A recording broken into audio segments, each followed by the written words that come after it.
Good evening to one and all. Welcome you all to the Daily Indian Express newspaper analysis for the date 7th February 2024, brought to you by Ganesh IAS Academy. Before getting into the today's newspaper analysis, I want to give those students, those who are watching the session online, an update related to the other social media handles being operated by Ganesh IAS Academy. The link for the other social media handles have been given in the below description, so go and have a look at it, where the current affair related materials and also the competitive examination related news will be posted regularly. Okay, let's get into the today's newspaper analysis. Mentioned here are the list of articles which we are going to have the analysis in the upcoming slides. So have a look at it. Okay, these are all the articles which we are going to have the analysis in the upcoming slides. So we will look into it one by one in the upcoming slides. Policy must address the growth gap. So the news is related to the certain gaps that has been in the present fiscal policy made by the government in the recent budget 2024. So this is what the news is about. Let's look into how the news has been related with examination. Under prelims, the news is related to economic as well as social development. Similarly, under mains, it has been related with GS paper 3 through a major topic called economic and development, under which through a subtopic called Indian economy and issues relating to planning, mobilization of resource, growth, development and employment. So this is how the news has been related with the examination. So let's look into further details or the explanation of the news. So the interim budget in the recent year reflects the government's macroeconomic objectives. So it is, even though an interim budget, it will be reflecting the macroeconomic objective of the present government. In nominal terms, the budgeted total expenditure is 47.80 lakh, which is up by 6.1% when compared to the revised estimate of the previous year. But in terms of the other 2 decades, by comparing this rise with the previous 2 decades, it is the lowest in the previous 2 decades. And the capex has seen a large rise of 16.9% in the recent budget. That is in the quantitative terms, it is 11.1 lakh crore. And the revenue expenditure, which is the net of the interest payment, have declined by 0.8%. That is this decline itself is less when compared to the previous year. Previous year it was 3% decline, and these are all the terms in nominal values. But in terms of real values, the total expenditure is stagnant. On the other hand, the non-interest revenue expenditure has declined by 5.5% when compared to the previous year. So this is what the data with regards to the expenditure about from the nominal as well as the real point of view. Okay, and at the same time, in terms of expenditure, there is a gradual shift that has been happening from revenue expenditure to the capex for the past few years, most specifically post pandemic. And the present fiscal policy framework has 2 objectives. One is reducing the level of debt to GDP as well as mitigating the adverse effect that the reduction in the expenditure brings to an economy. So these are all the 2 policy framework under which the budget has been made. So the debt reduction follows why the government is right now focusing on the debt reduction is mainly because of the FRBM's report or the FRBM's mandatory. What it has said is that it has said that the government need to reduce the debt to 40% by 2024, but at current level it is 58%. So still a gap of 18% is right now being prevailing in terms of debt to GDP ratio, which need to be reduced. So that is the reason why the importance is being given for the debt to GDP ratios reduction. So let's look into what is this debt to GDP ratio is about. Its reduction depends on 2 factors. First is the gap between the GDP growth rate as well as the interest rate. Second, the primary deficit to GDP ratio. So on these factors only, the debt to GDP ratio will be primarily depends on. So based upon this, the increase or decrease of the debt to GDP ratio in an economy will be taking place. For example, greater growth rate with respect to the interest rate, that is whenever the growth rate is higher than the interest rate means, then lower will be the debt. And on the other hand, lower primary deficit to the GDP ratio means then the debt ratio will be lower. So vice versa if the condition has been reversed. And the policy objectives to reduce the debt ratio is through reducing the borrowings and at the same time reducing the primary deficit. This is what the policy objective since 21-22, that is the right next year of the post pandemic. So let's look into what are how to reduce the primary deficit to GDP. So there are two ways to reduce it, or increasing. First way is to increase the tax to GDP ratio. Second is reducing the expenditure to GDP ratio. But the tax to GDP ratio has been stagnant for quite some period of time.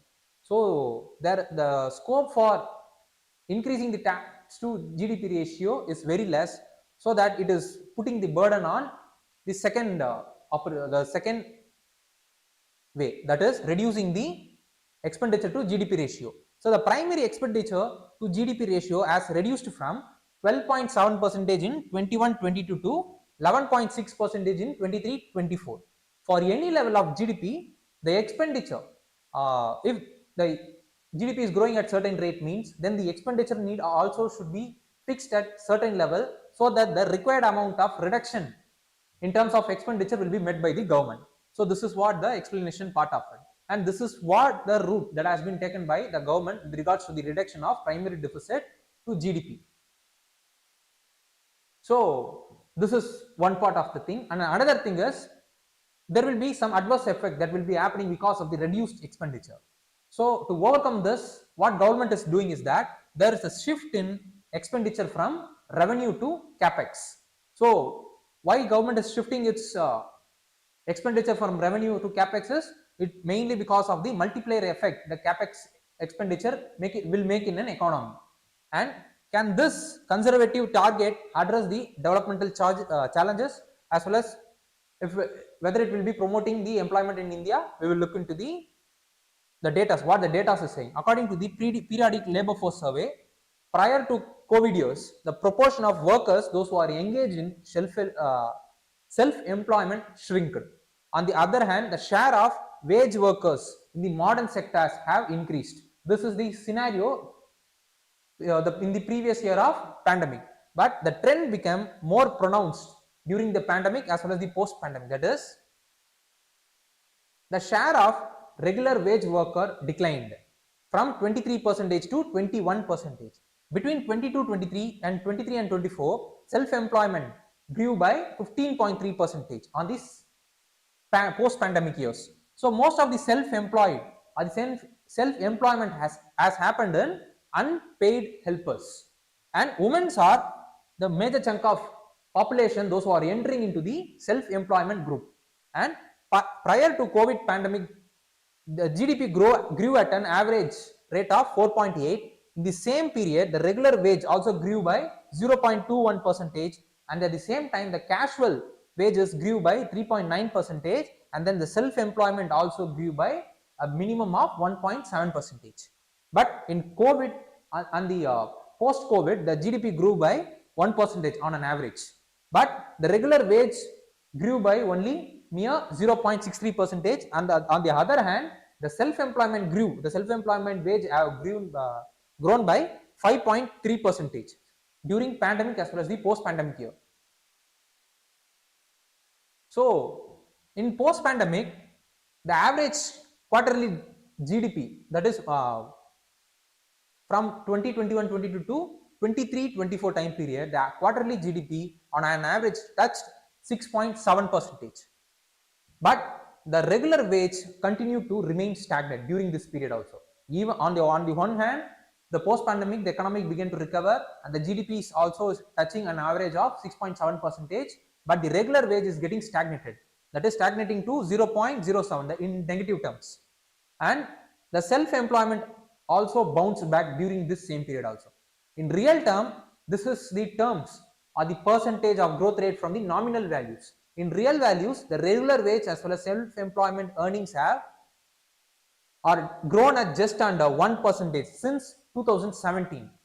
The gulf between, that is the gap between the income growth rate as well as the GDP growth indicates that there is a worsening income distribution across different category of people, and at the same time there is weakening of welfare is happening. So to overcome this, the growth gap between the labor earning as well as the GDP growth need to be the target, and the gap need to be fixed. So this is what the major suggestion or the way forward made in this article. So this is what the news is about, and this is what the things that has been done by government to overcome the debt to GDP ratio. Let's look into what are all the things which we needed to be further aware of this. We should be aware of what is periodic labor force surveys and what is the recent data which has been brought out by the survey and which is the responsible ministry for bringing out the survey, and what are all the indicators being calculated under this survey. Secondly, we should also be aware of what is labor bureau and what are all the functions being carried under the labor bureau. Thirdly, we should also be aware of what are all the different schemes being brought out by government for the labor welfare, and at the same time we should also be aware of what are all the different types of deficit that has been present in an economy. So these are all the other areas which we needed to be further aware of, and with this we have reached the end of this topic.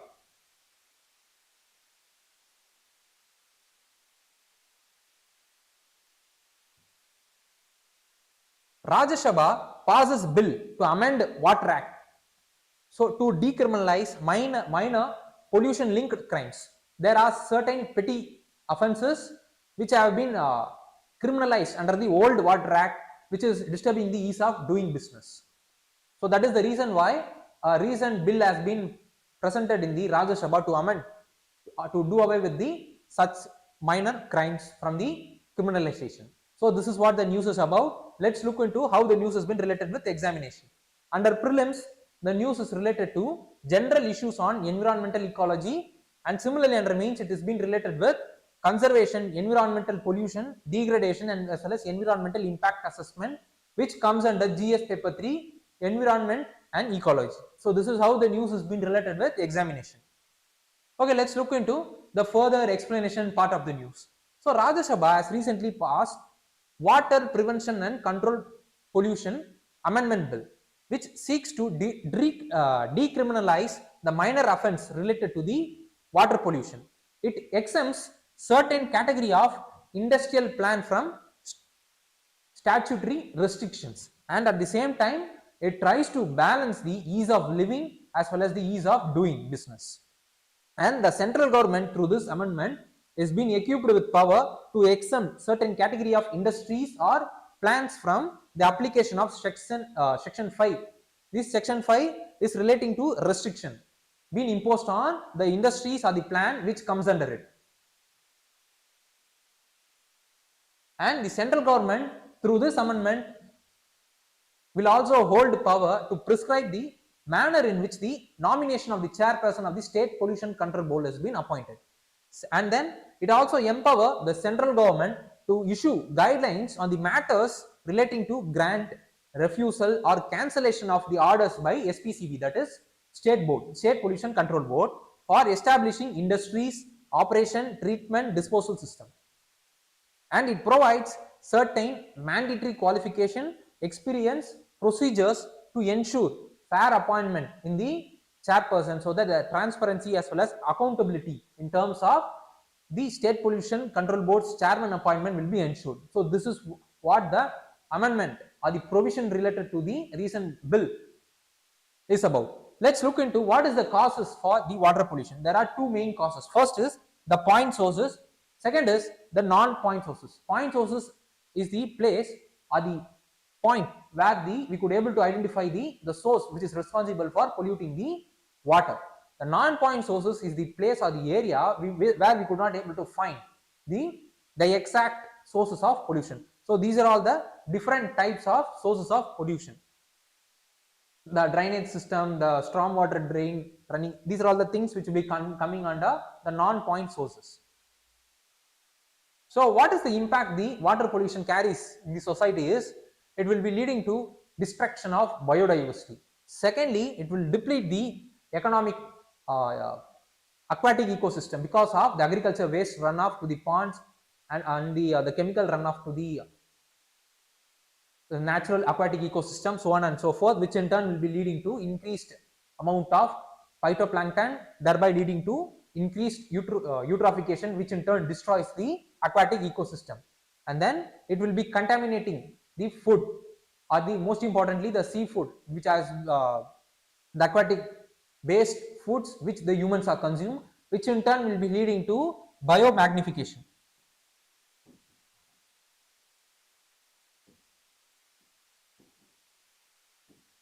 And then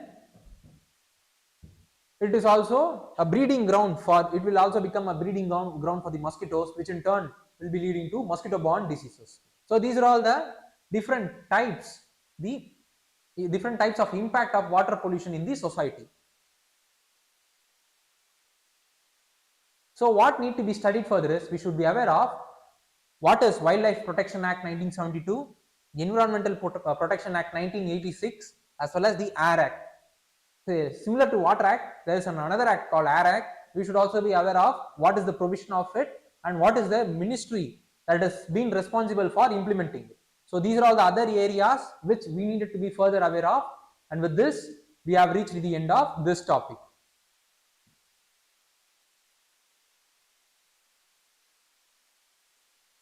What is atmospheric river bringing heavy rain to the California? Recently, because of atmospheric river has brought out heavy rain in the southern California, so that is the reason why it came in the newspaper.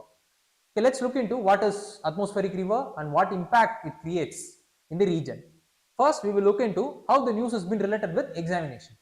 Under prelims, the news is related to India and world geography. Similarly, under mains, it has been related to GS paper 1 under geography through a subtopic called important geophysical phenomena such as earthquakes, tsunami, volcanic activities and cyclones. So this is how the news has been related with examination. So let's look into the explanation part of it. So the atmospheric river in California has led to massive rainfall and then the risk of landslide.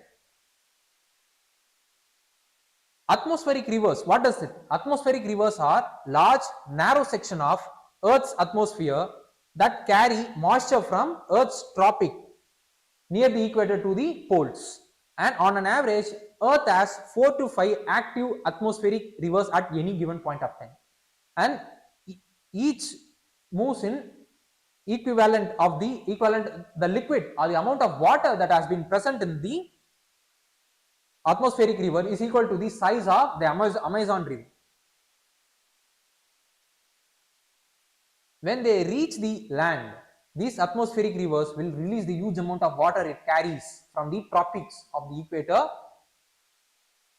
and they will have a huge impact in the region by giving heavy amount of rainfall. The rain that has hit the California is part of this weather system, and it is called as Pineapple Express. And it is an atmospheric river that originates in the subtropical water that is present around the Hawaii region. And how will it help the region? Before this year as well as the previous year, it was the wet year or the drought. It was the drought year in the California. But this last 2 years, most importantly, this year has been a wet year, and this atmospheric river and its related rainfall has bring a huge relief to the region. But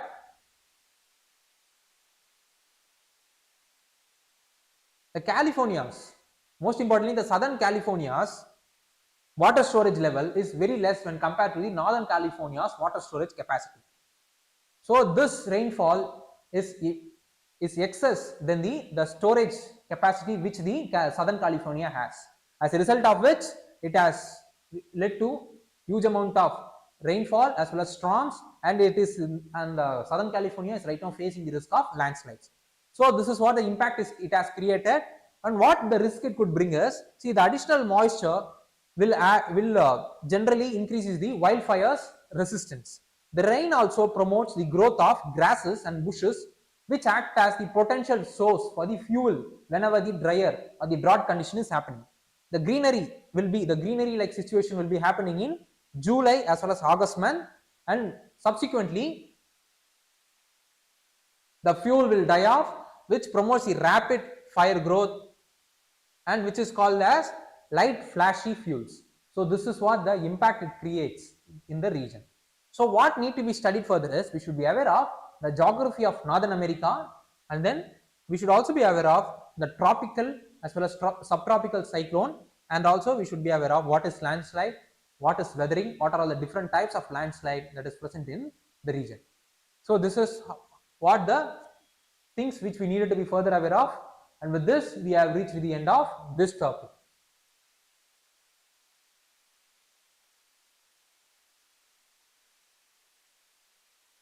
Elections in Pakistan. The view from New Delhi as army appears to install the Nawaz in the power again, the ex-Prime Minister of Pakistan. So the news is related to the recent election in Pakistan and what is the perspective of India in it. So first we will look into how the news has been related with examination. Under prelims, the news is related to current events of national as well as international importance. Similarly, under mains, it has been related with India and its neighborhood relationship, which comes under GS paper 2, international relation. Okay, let's look into the details of the news. Pakistan will have its 12th national election this year, that is from February 8th, and in that 12.85 crores of voters will be eligible for the vote, and they will be turning out in the election day, and 266 members will be elected to the first past post system like in the case of India, and 60 seats have been reserved for women, 10 seats for non-Muslims, which will be distributed across the parties in proportion to their share of their directly elected seat. And India looks Pakistan election as the way to balance between the civilian government as well as the military power. But the South Bloc, that is the India, sees the army chief changes of the Pakistan as the real transition of power, because mostly the Pakistan is the autocratic region which is being controlled by the army. This the election transition is very suitable for the democracies like India. So this is what one of the perspective of India with regards to the election of Pakistan is. So Imran Khan, the discarded. So the army has huge say in the politics of Pakistan. As I said, it has manipulated the election in the previous terms, and during 2018 also army's hand have been involved because they wanted to bring Imran Khan as the prime minister for the Pakistan during that time. And 6 years later, Imran Khan has been convicted in the recent case related to the gift case as well as the case related to leaking of the secrets. And many leaders have left the party of the Imran Khan, that is PTA, which is Pakistan Tehreek-e-Insaf, and formed a new party ahead of the election. And the Nawaz Sharif and is back into the play. So the armies have preferred the candidate's chair of Nawaz Sharif. So if he is going to be elected as the prime minister, means this is the third time he will be returning to power.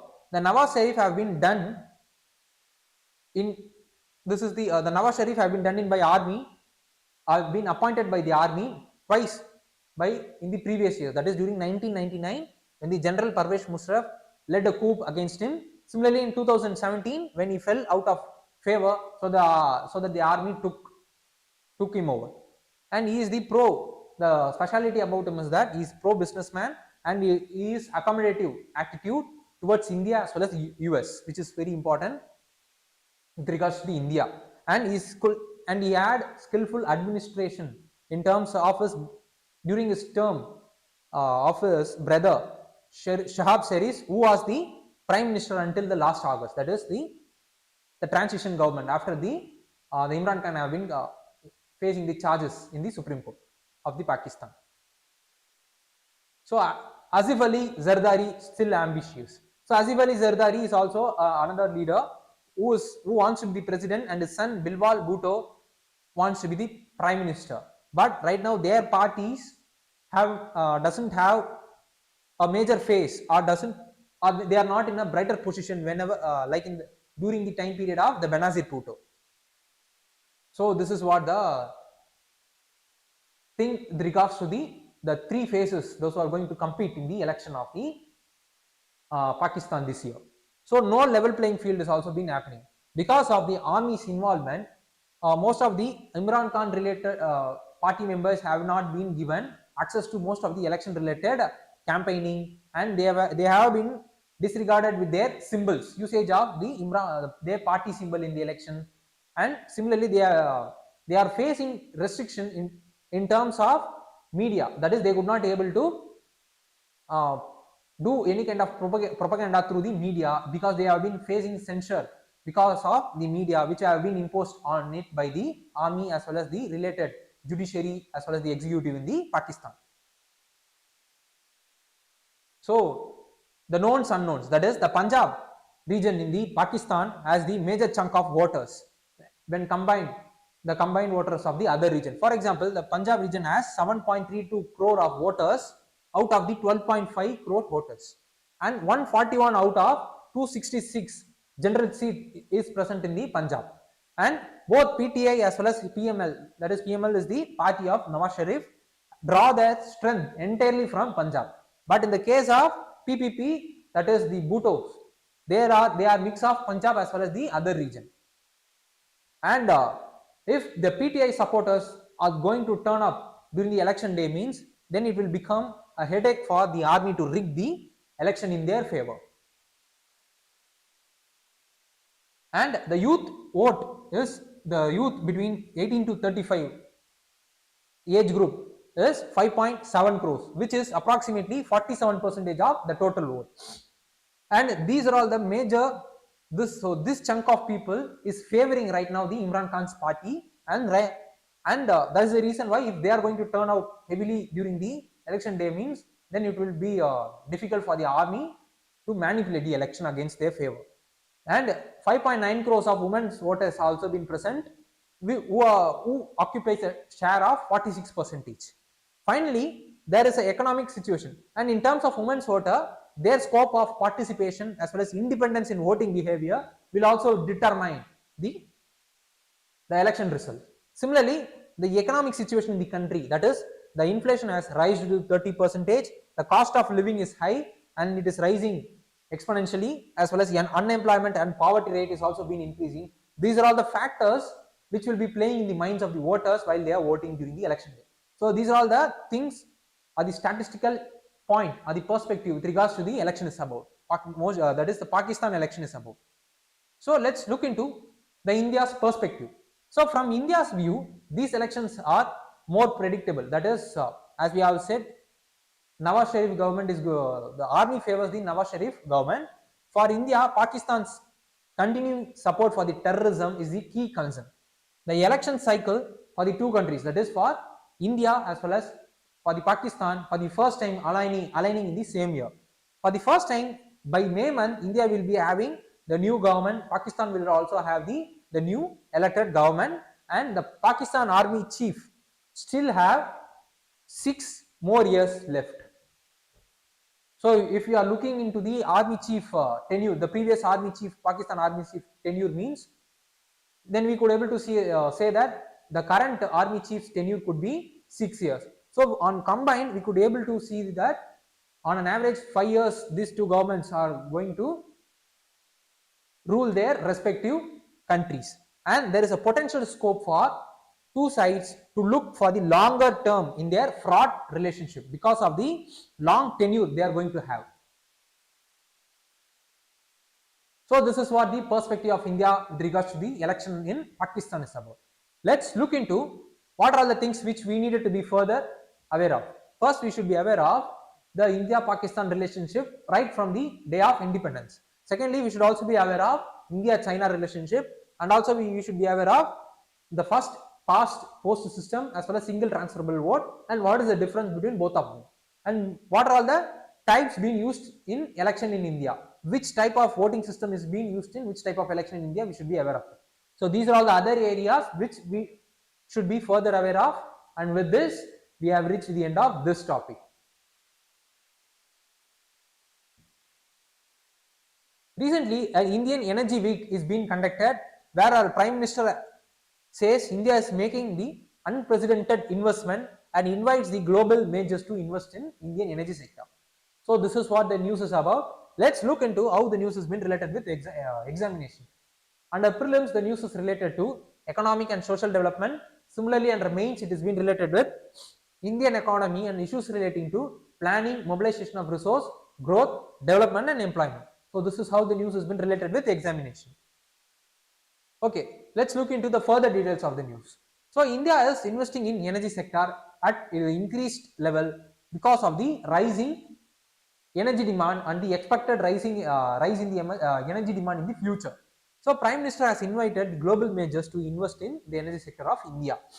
It is estimated that India's energy demand is likely to double from the current level by the 2045, and India is already world's third largest consumer of crude oil and LPG, and fourth largest LNG, that is liquefied natural gas importer and crude oil refiner, as well as the automobile market. And these energy demands are going to rise, which in turn makes India in a driver's seat for the global energy demand in the future period of time. And India is also aiming to rise its refining capacity from 254 million tons per annum to 450 metric tons per annum by 2030. And it is also vying to increase the share of natural gas in the energy mix to 15% from the current level of 8%. And according to Prime Minister, India is also likely to see investment worth of around $67 billion in the next 5 to 6 years. And in the interim budget, that is during 2024-25, government has hiked the capital investment outlay to 11% from the previous year. And the high capital expenditure in the infrastructure segment, aviation sector, transport sector, as well as the roadways, highways, railways sectors will be leading to increased energy demand in the future period of time. And India is also right now, apart from it, India is also focusing on energy affordability so that the common people could able to afford the energy in India. So these are all the things with regards to the Indian Energy Week is about. So what is this Indian Energy Week? It is the annual conference being conducted under Ministry of Petroleum, where the different stakeholders of energy will be meeting on a same place, so that there will be an opportunity for the decision makers as well as the investors to collaborate and to form a roadmap with regards to the energy in India. So this is what the Indian Energy Week is about. Let's look into what are all the areas which we needed to be further aware of. First, we should be aware of Indian coal, what is the chemical constituent of it, and what is the current position of Indian coal, whether we are importing or exporting. Secondly, we should also be aware of the renewable schemes being implemented in India. Thirdly, we should also be aware of the Panchamrit promise being made by India at the United Nations Framework for Convention on Climate Change. So these are all the other things which we needed to be further aware of, and with this we have reached the end of this topic. Okay, let's move on to today's practice prelims question. Mentioned here is the today's practice prelims question. So those students, those who are watching this session online, please do comment in the option point for the question which you are seeing right now on the board. So with this, we have reached the end of today's session. Please do like, comment, share as well as subscribe Ganesh IAS YouTube channel, so that you will be receiving daily current affair notification and also weekly environmental as well as science and tech related notification, and also the other important session which will be brought to you in the future by Ganesh IAS Academy. Thank you.